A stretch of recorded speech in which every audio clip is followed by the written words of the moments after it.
So I want to thank everyone for coming in. This is our second night of our 13th week of doing presentations on the Ukrainian-Russian war. And I can't thank enough all the photojournalists who put themselves in harm's way to cover this and are just relentless, in the same way that the Ukrainian population is just relentless that they will not give in or give up, which is really admirable. And I want to thank our sponsors, which is Pro Photo Daily, Photo Shelter, Epson, and American Photography. Last night we had Svet Jacqueline. Later on this week, we have Sarah Lean and Svet Bakanova. And we have Mark David Harris and Madeline Kelly. And tomorrow we have Eva Seidish. But tonight we have the great Sasha Maslov, who will be presenting and highlighting his book that he worked on. And when you go into the chat room, you could see a variety of ways to contact him to get yourself a book if you feel so inclined. And Sasha, it's all yours. Oh, thank you, Frank. Thank you for the glaring introduction. And thank you for continuing to talk about Ukraine. The war is in its third year, coming up on its third anniversary in February. It's terrible, as and there's no end in sight, unfortunately. Uh, and as you mentioned, it needs to be talked about, and we're continuing to work on telling the stories from Ukraine, which is a brutal war in the middle of Europe in 21st century, which is still insane, but it's happening. But today I wanted to talk less about my journalistic work and a little bit more about the book that we've been working on together with a few folks for as long as the full-scale invasion has lasted. And the book is titled Saints. I'm gonna share my screen now. Let's see. Yeah, and Sash, tell us how the idea came to be that you came up with the idea of doing the book. Well, the idea of the book came rather soon after I came to Ukraine for the first time after the full-scale invasion. Before full-scale invasion in February 2022, I was already working on stories in Ukraine. I was actually in Ukraine twice before February 22nd. And on February 17th, I believe I left, or 16th, I left back to New York, and the airports were still open, and people were still traveling. There was much more tension in the air, of course, but that again shows how naive a lot of people were, and possibly myself including, although I did kind of like thought that the full war is coming. But regardless of that, the idea came a little bit later in March 2022 or in April, when I kind of like was meeting so many Ukrainians, and I realized the level of self-sacrifice that people are making in order to fight and to resist. And because this is a real resistance, because you're fighting against much stronger adversary, much more brutal enemy. So that's why I wanted to call the book Saints, because of the level of self-sacrifice that Ukrainians were putting up in order to fight, in order to resist, and in order to help others was most important. So the first stories of the book actually were worked on even before the full-scale invasion. This was February 2022. And this is one of the stories I worked on about people getting ready for the invasion by signing up for territorial defenses. At that time, a lot of stories were coming out on this subject, and this is something I wanted to work on, so I kind of developed it on my own and then pitched it to a bunch of publication. But the first images that I included in the book were basically even before the full-scale invasion started, which is, of course, also a very important aspect of it, how people were preparing, even though not a lot of people were believing in a possibility of a full war, of a big war. It's important to note, of course, that, Russia invaded Ukraine in 2014 by annexing Crimea and then starting a proxy war in the east. But people were so used in the country to the idea that there's this kind of like frozen-ish conflict, because people were still dying. There were still exchanges of fire, even though the big arms were not involved. There were still exchanges of fire, and people were dying, both civilians and soldiers, every day on that separation line. Uh, but most Ukrainians, even with the warnings from the State Department and world community, were not believing that the world would start. However, there was a small amount of population that was preparing, and this is one of them. This is Mariana Jaglo. She was 53 when I photographed her, and this is her, in her slippers, standing in in the hallway of her apartment, holding a rifle that she was practicing on. And a lot of the territorial defense units are basically people who are buying their own arms, buying their own uniform, and basically signing up to be called up first as reservists when the full-scale invasion would start. And this is the people who actually were very much believing that Russia will invade. So that was the first portraits I kind of like wanted to include in the book. And then, throughout March, April, May, I was working on a bunch of stories in Ukraine.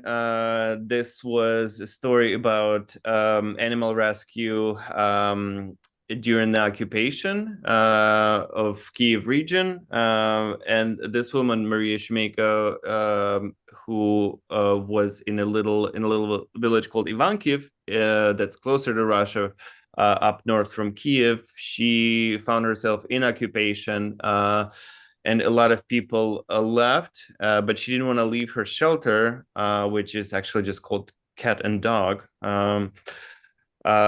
And she stayed in the village, and she basically was risking her life, waiting when the Russians would pass her house on patrol, and then hopping on her bicycle and biking to her shelter to take care of the animals that were in there. As well as she started taking care of the animals that were left behind by the people who left her village. And in some cases, she would actually break in the houses when she would find out that there's a dog or a cat left inside the house. So she would just break the window and get in the house to feed and take care of those animals.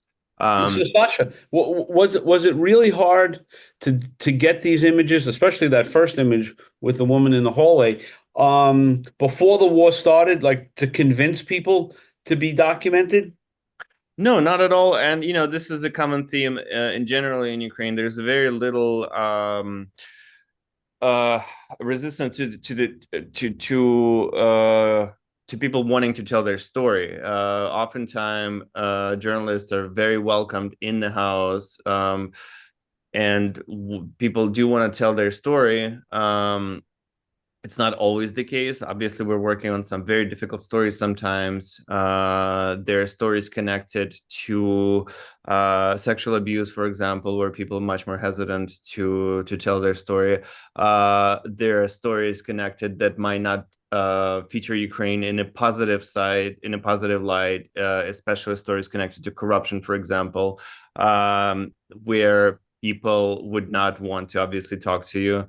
So there's a whole range of stories, and basically the International Press Corps is working in Ukraine as local press, including covering the war. There are a lot of people who have been there for almost 3 years, are very much interested in the fabric of society of Ukraine, and they're covering the country as if they would be covering it for local news.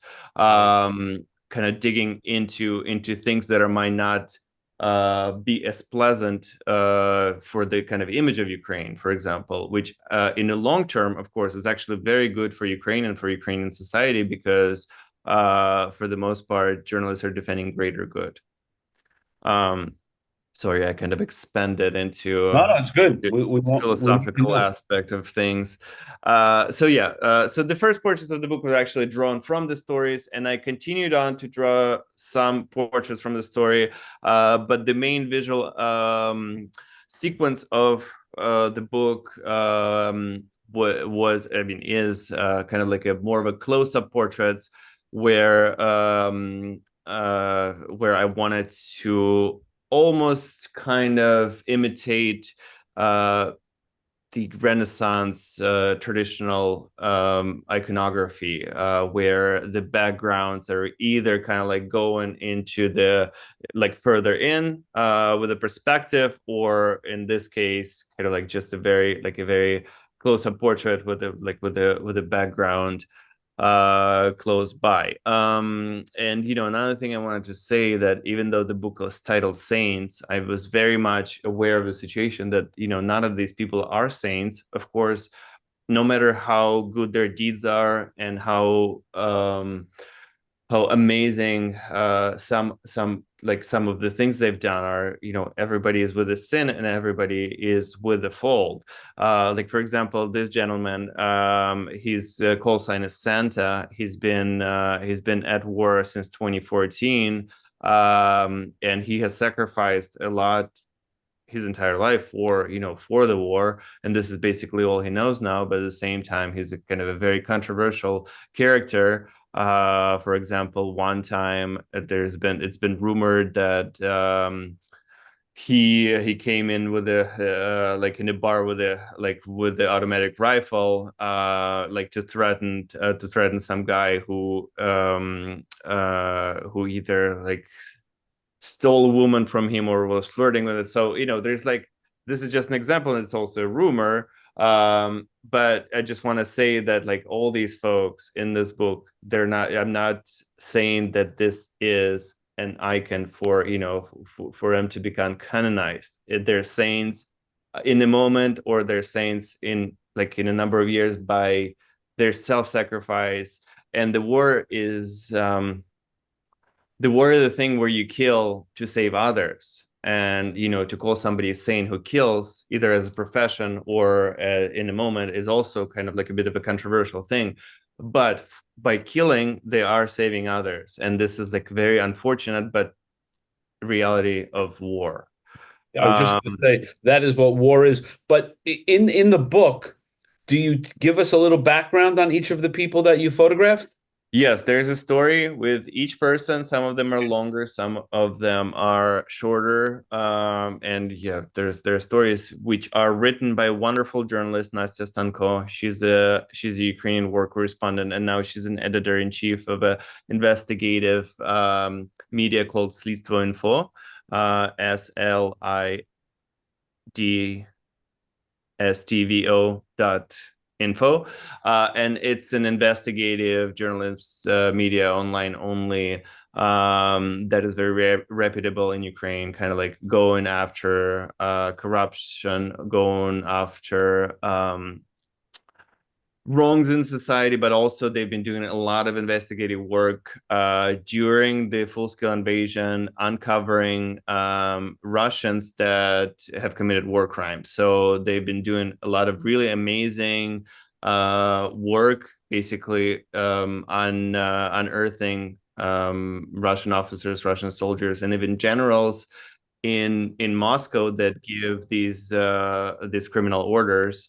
Um, to kill, rape, and annihilate Ukrainians. Um, Back to the book.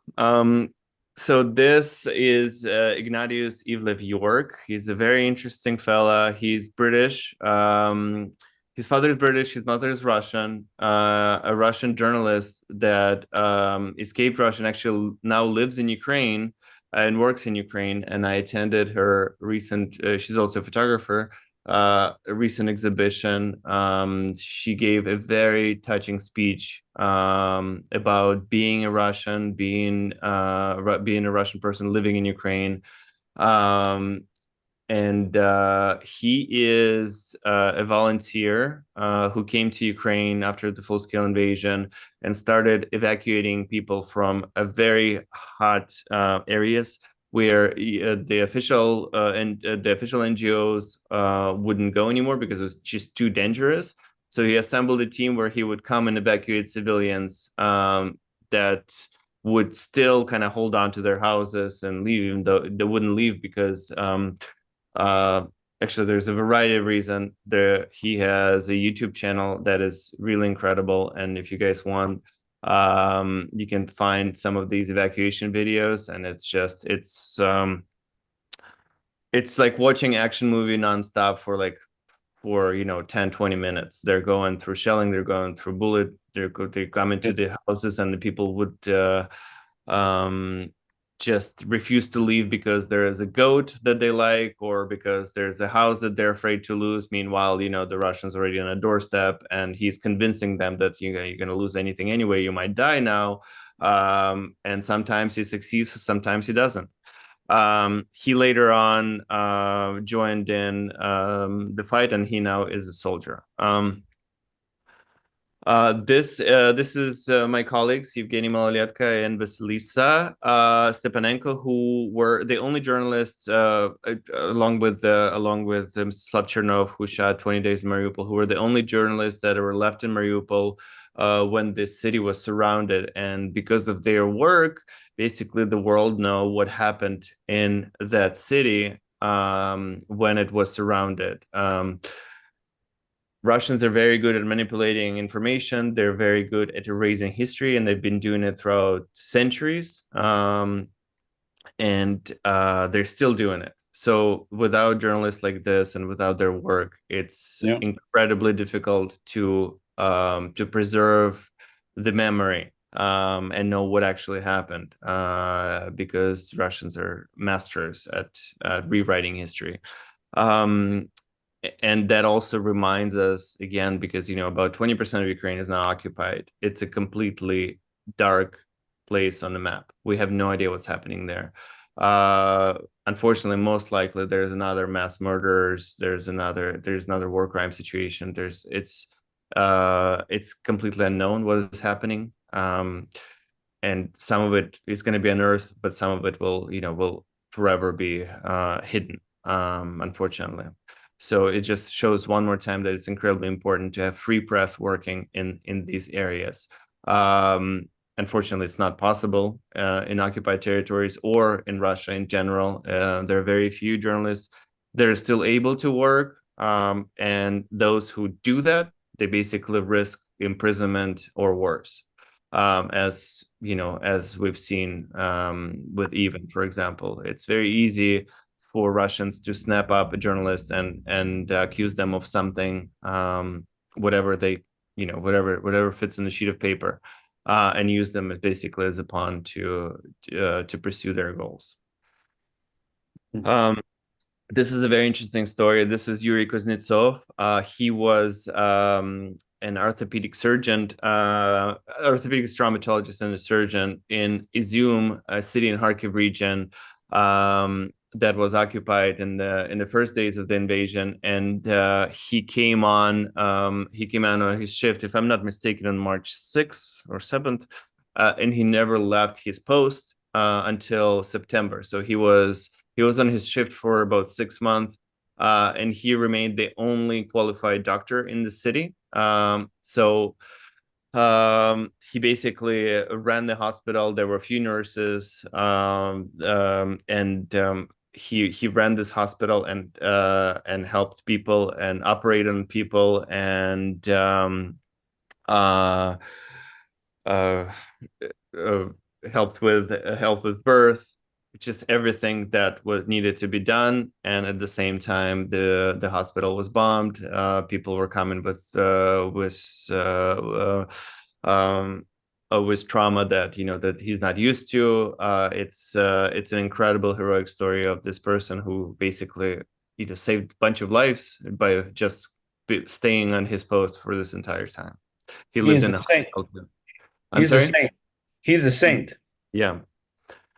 This is Alina Mikhailova. She's a paramedic. She's also been at war since 2014, 2015, if I'm not mistaken, since she was a teenager. And last year she lost her fiance, who was a commander of a battalion where she served, and she still serves there, and she was the last person to admit to him after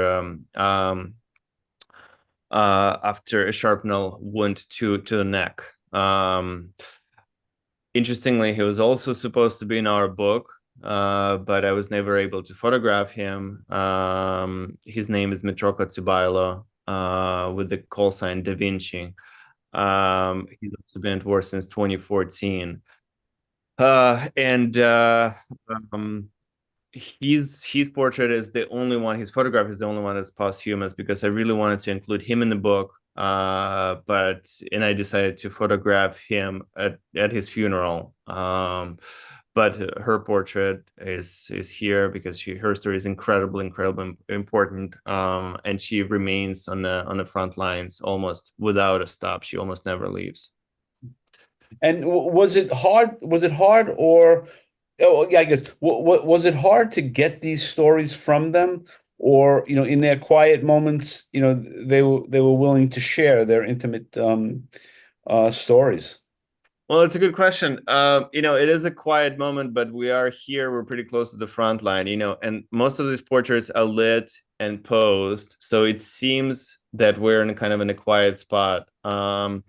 It's harder with some stories for Alina, it was very difficult to talk about her fiance Dmitro, and I didn't want to push it.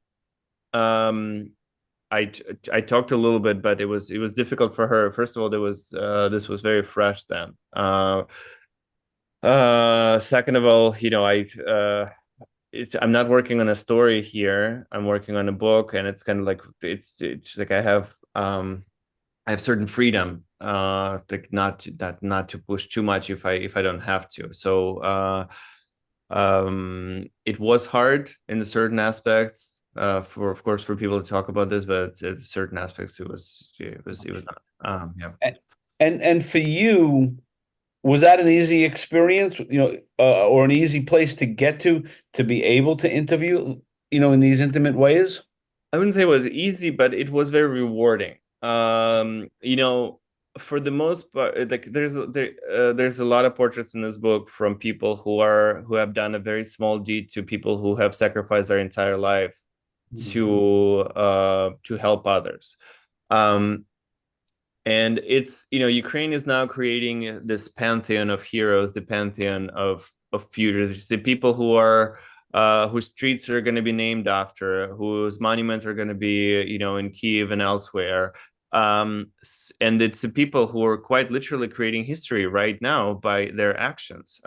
So for me it was a rewarding and humbling experience to meet them and to talk with them. But I wouldn't say it was hard. No. Right. Um, this is Lyudmila Huseinova. She's a woman from an town that's now occupied. It's called Novoazovsk in Donetsk region. And it was occupied in 2014 and 2015. And when the Russians occupied the city, they let the orphanage. There was a local children orphanage, and let the orphanage kind of go. Basically, there was nobody to run the orphanage, and the kids were returned to their parents. And a lot of these industrial towns, it's the people who are not from the well-off social circles, if they gave up their children to orphanages. So it's often abusive households or people who have tendencies to alcoholism or drug abuse. And so Lyudmila, who was a school teacher, and if I'm not mistaken, she was part-time worked at this orphanage. She left to Mariupol that was not occupied at that time. Um, and she was coming back and forth from Mariupol to the occupied territories to work with kids there. And one day she was detained at the checkpoint by Russian proxies and arrested allegedly for having a Ukrainian photo of Ukrainian flag on her phone when they searched her phone. Mm. Um, she was supporting Ukrainian resistance and she was supporting Ukrainians. She was very anti-Russian, so um, maybe they found out somehow, maybe they just found this picture and arrested her, but she was arrested on espionage charges and sedition charges, which was totally bogus.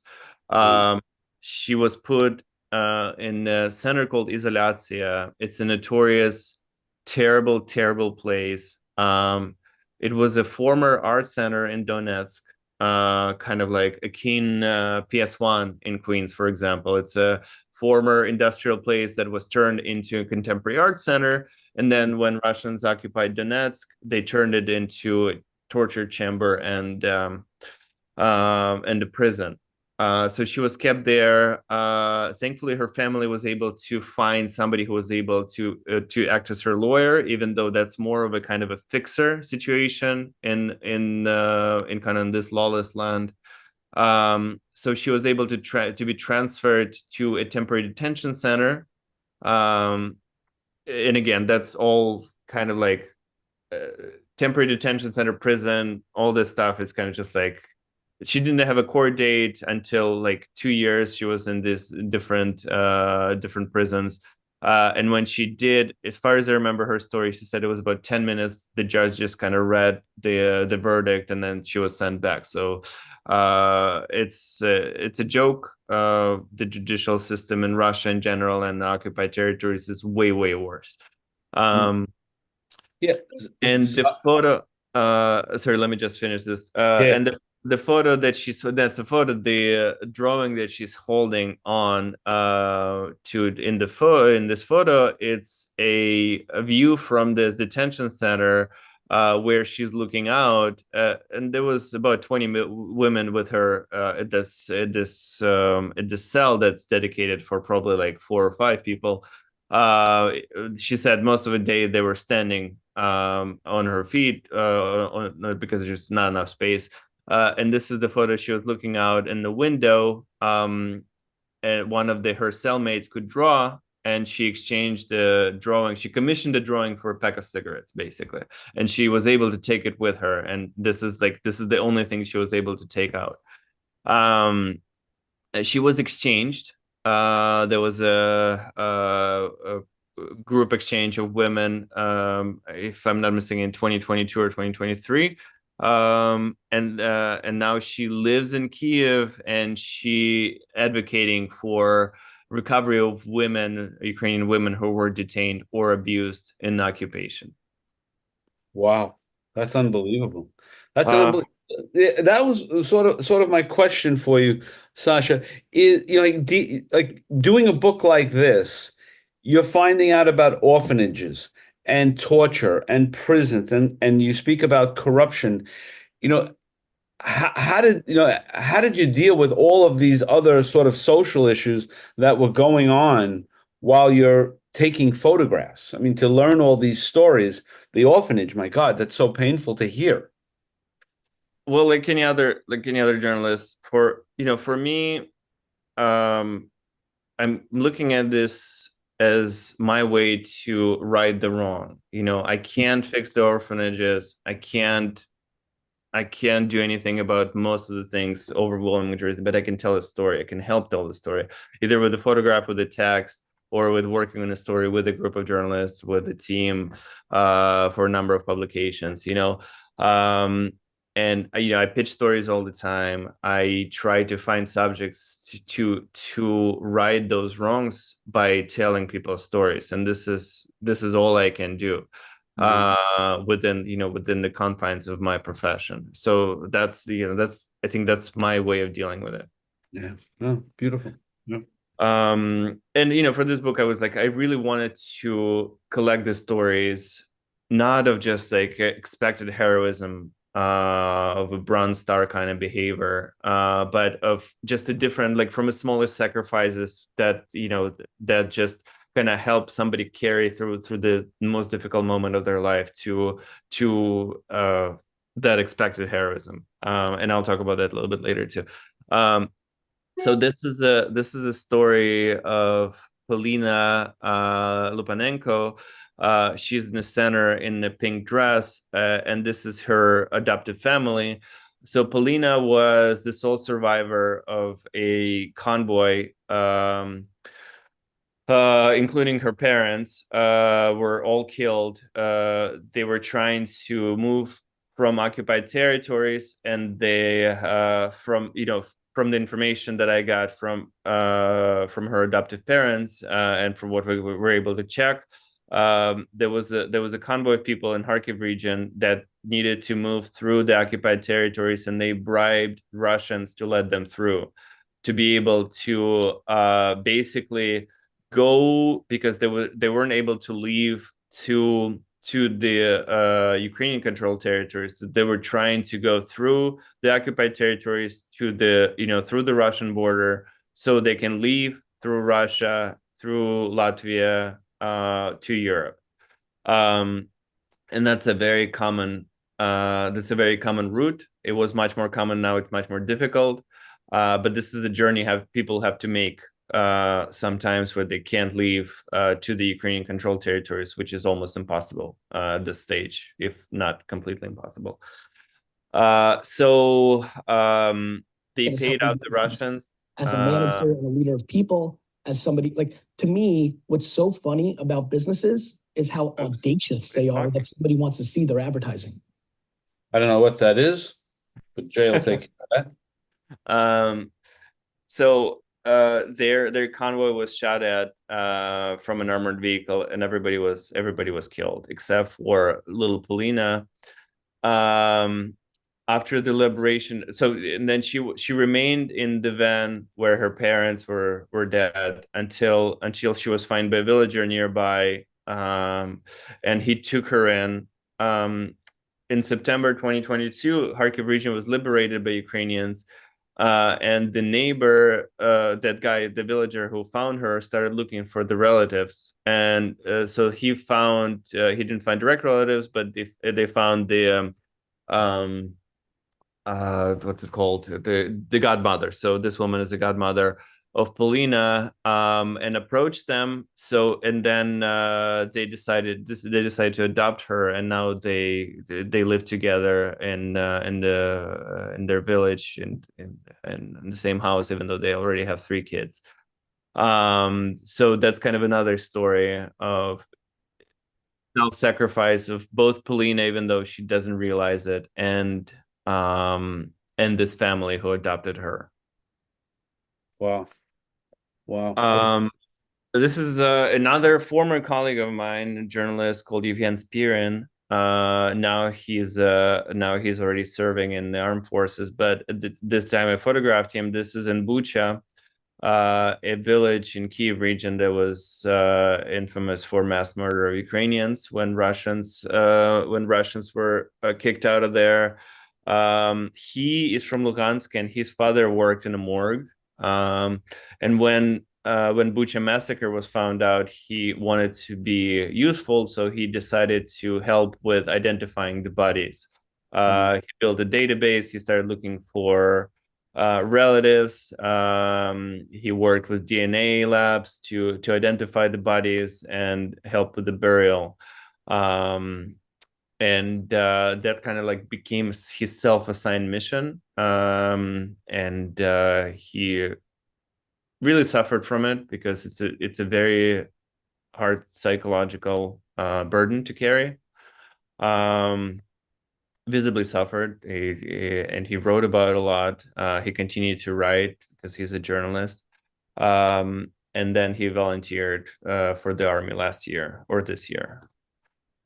Now to stories of heroism, kind of like a movie heroism, right? Or the heroism that's expected, we read about in books, which is much dirtier and much bloodier than we might often see in movies. This is a group of 7 Marines I photographed. This is the only people without the names in the book because they couldn't reveal their names. But out of 7 people, 2 of them have been already killed, and 1 is missing in action, and everybody else have been injured or wounded. So you can understand that just the toll that especially soldiers vary, because Ukraine is small. There's not a lot of people, and the people who have been fighting, there's a lot of them have been killed or injured. So yeah, and out of this book, there's 120 portraits in the book. There's these 2 Marines and there's 5 other people who've already been killed out of 120. So this is them just waiting for a convoy to come across, or just No, they're posing for a photo. I came oh, they to are, their okay. base. Yeah, I came to their base to photograph them specifically.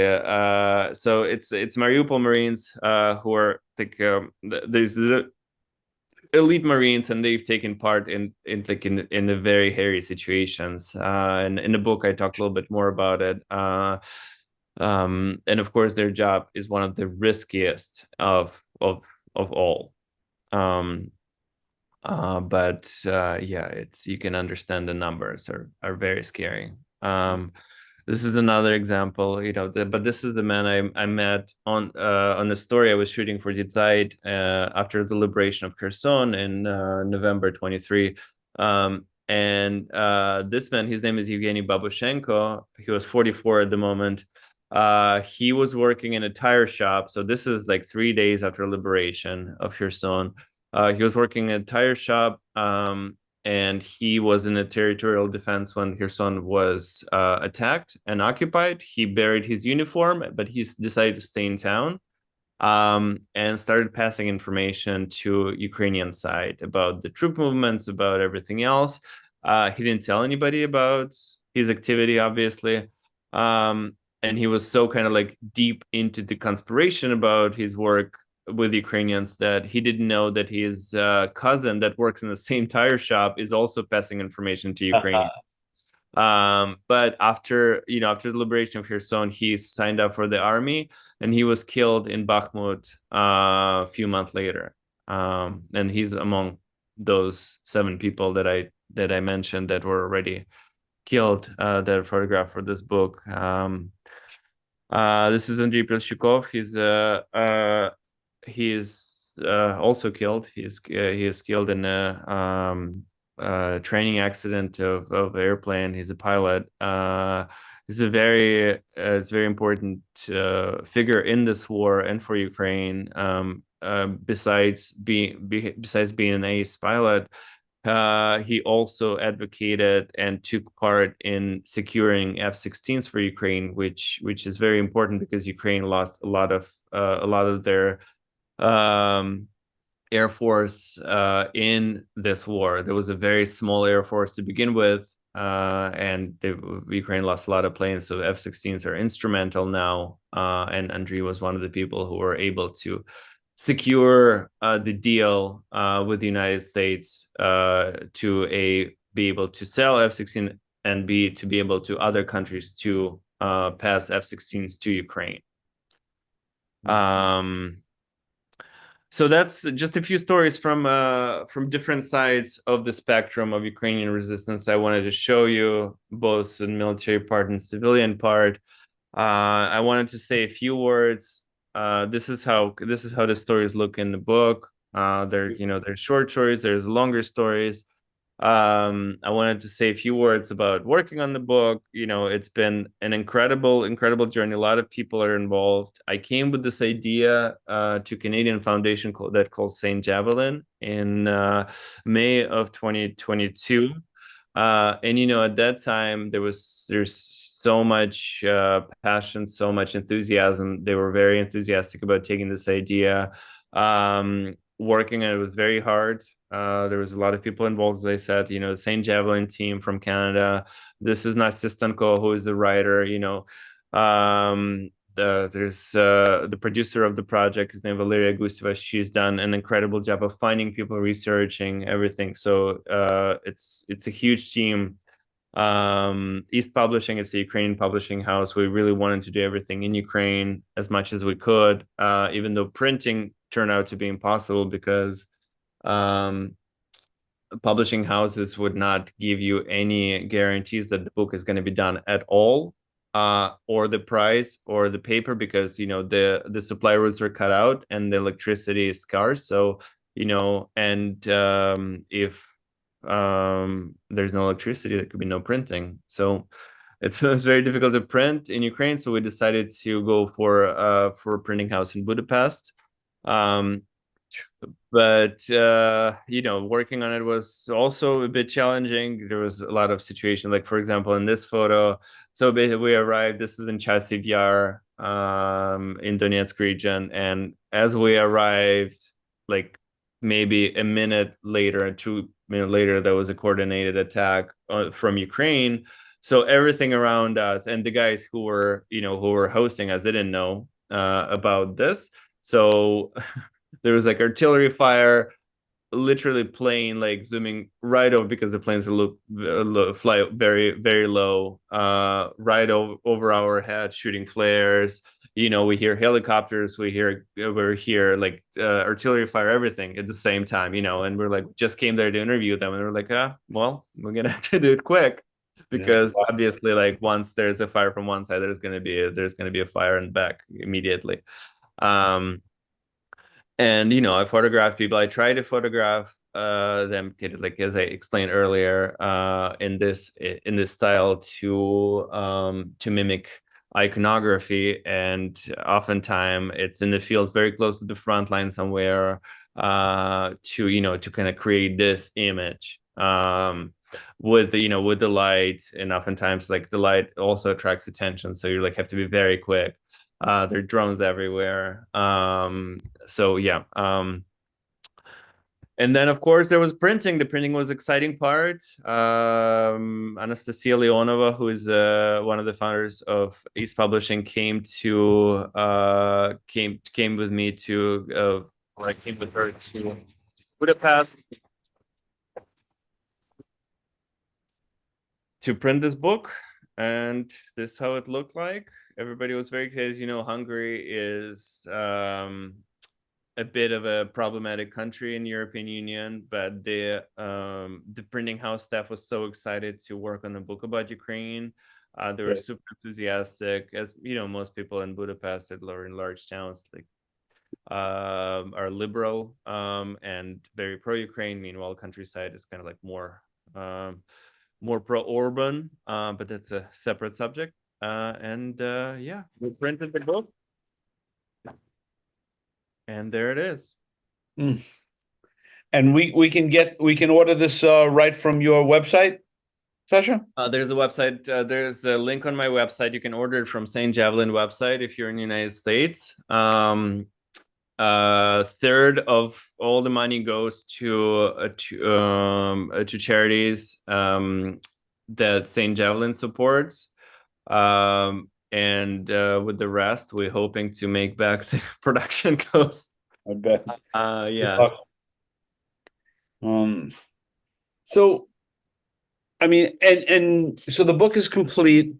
And anything you would have liked to have added to the book? I mean, you feel like 100%, satisfied creatively, because there's a creative piece to this as well, right? It is a creative piece, yeah, and it's a tribute. I just, the only thing I would have wished is the people who are no longer with us were still with us. It's a very strange feeling. It's a guilty feeling in a way. Yeah.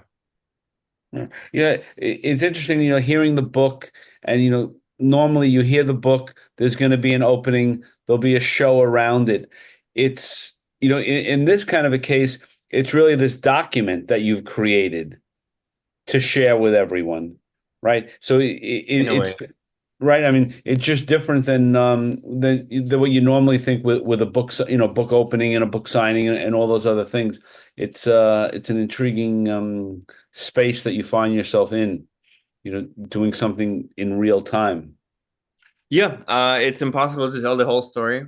I was not attempting to. It's certainly, a piece of history and piece of story of each person, but it's impossible to tell a story of the war through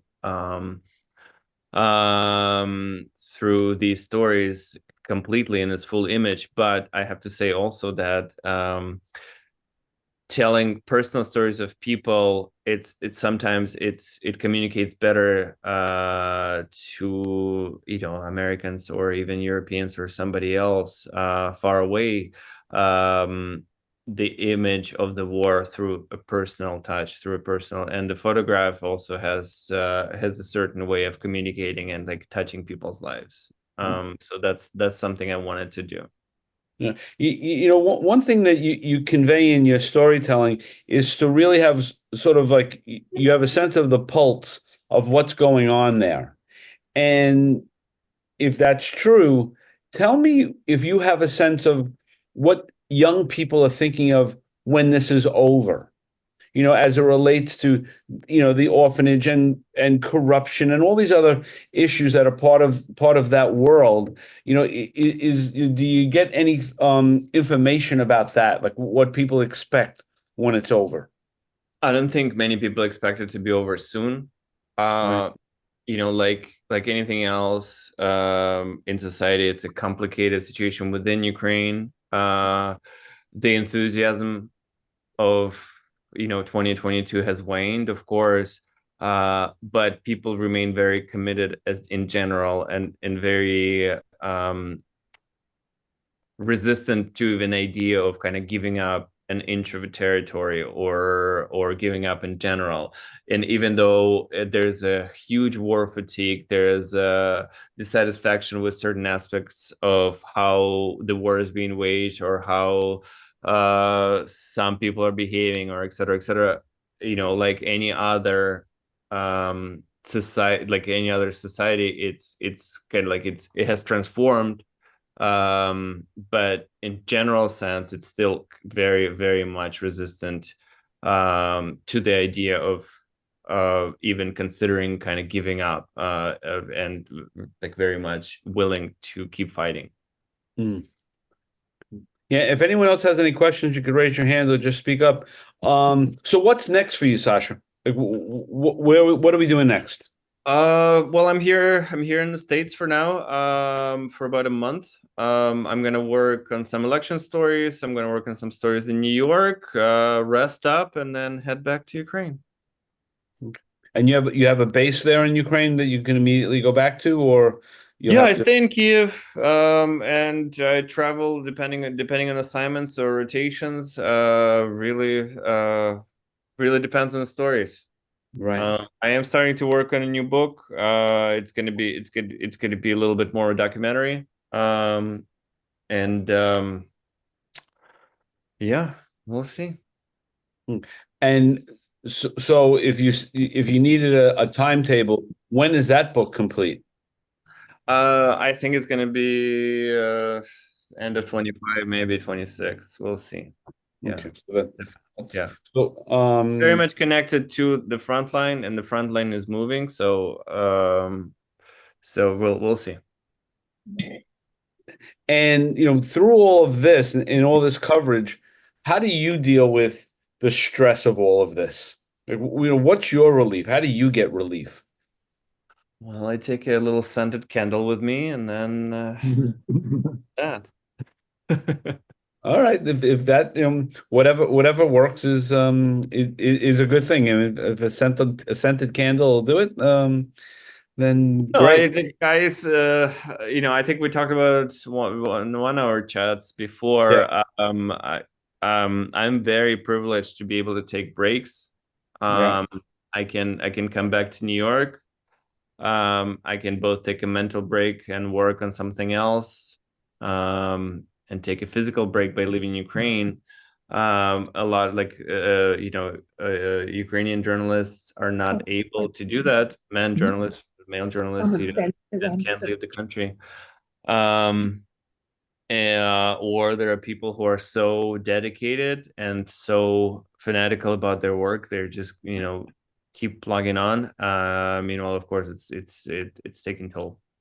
I mean, even that, like the way you say, I could take a break and go to New York. I mean, how does that work for you? You know, you jump on a plane and you're in New York now, and you were just covering this war. I mean, that in and of itself, I don't know how many candles you have, but like, how do you really like, figure that out? You know, now you're walking along, Madison Avenue in New York, and 24 hours ago you were, covering a war zone. I mean, that in and of itself is got to be an intriguing place for your mind. Well, they don't let me on Madison Avenue. Okay. So maybe the East Village, Second Avenue and It's Sixth. it's something you just get used to. Same thing as you're in Florida one day, in New York another day. It's something you get used to. Of course, there's a certain aspect of kind of like surreality to it. But I'd say you do get used to it. Right. Okay. Well, listen, I thank you very much, again for doing this with us. You know, we appreciate that much. And again, if anyone has any question, now would be the time. But you have a standing offer to come back and show us new work, and certainly, audition the new book. You know, we'd love to see that, in its process. But I will give you the last word for the evening as we sign off. Thank you, Frank. And again, thank you for continuing doing this. It's incredibly important to keep talking about the situation, about Ukraine, about the war. It's very easy to forget about it, especially now during election time here in the States. Our eyeballs are kind of like fixated on that. But the outcome of this war will, I think without exaggeration, will determine also the future of this country and in the world. So it's important to keep it to keep paying attention. So I thank you for dedicating your time to it. Yeah, no, we're committed to that. That's and with all of you putting your own lives in danger, covering this is really, I don't have the vocabulary for that. So, but other than, just thank you, and you always have a platform here, and for everyone else, we'll be up tomorrow night, doing this for the remainder of the week. So I thank everyone for coming in, and we will be in touch. Sasha, in your travels, be safe always. Thank you. Frank, Thanks. it's Anya. Yeah. Anya, Frank, I just wanted to, Sasha, I just wanted to thank you very much and just end with Slava Ukraini.